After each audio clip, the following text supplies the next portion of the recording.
Akala ko nagbago na siya dahil may anak na kami. Pero akala ko lang pala. Aksidente kong na-open ang account niya sa Instagram. At grabe nagulat ako. Ngayon ay nagpapanggap ako na okay sa tuwing tumatawag siya. Sabihin na natin na good provider siya. Pero di sapat na ganituhin niya lang ako.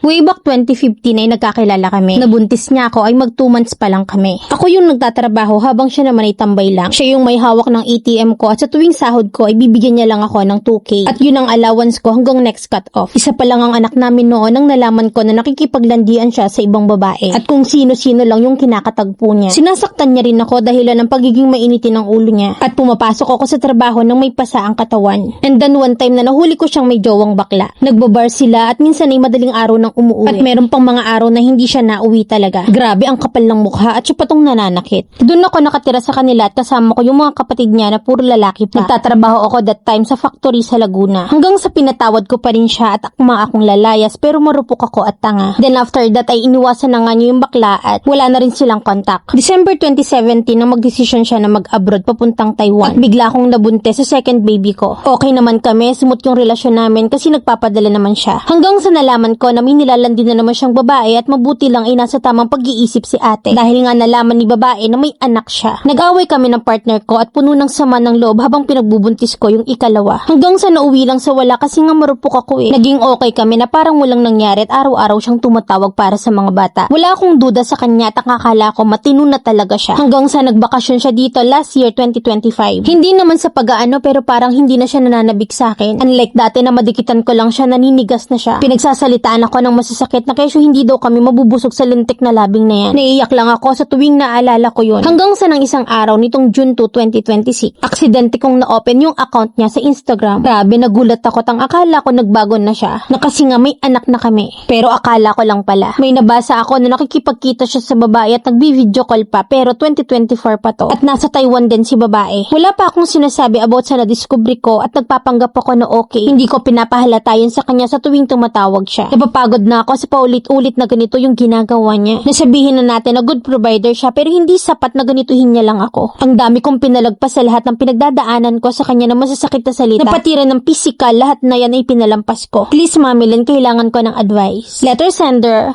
Ami. Ewan ko sa'yo, te. Kasi hindi naman porket na binigyan mo ng anak ay magbabago yan. Double kill lang ang ginawa mo sa sarili mo. Dinamay mo pa yung anak mo sa mga katangahan mong yan. Biruin mo, paulit-ulit kang niloloko, paulit-ulit kang sinasaktan, hindi lang emosyonal, pati na rin physical. Pero ano to, puro kapatawad tang ina. Sa bagay nun ngang walang-wala chinaga mo. Ngayon pa na good provider ko, no? Ikaw na yung may problema, te. Kaya tanungin mo yung sarili mo. Hanggang kailan ka papayag na tartuhin ka ng ganyan? Kasi kung ako, ayoko ng ganyan.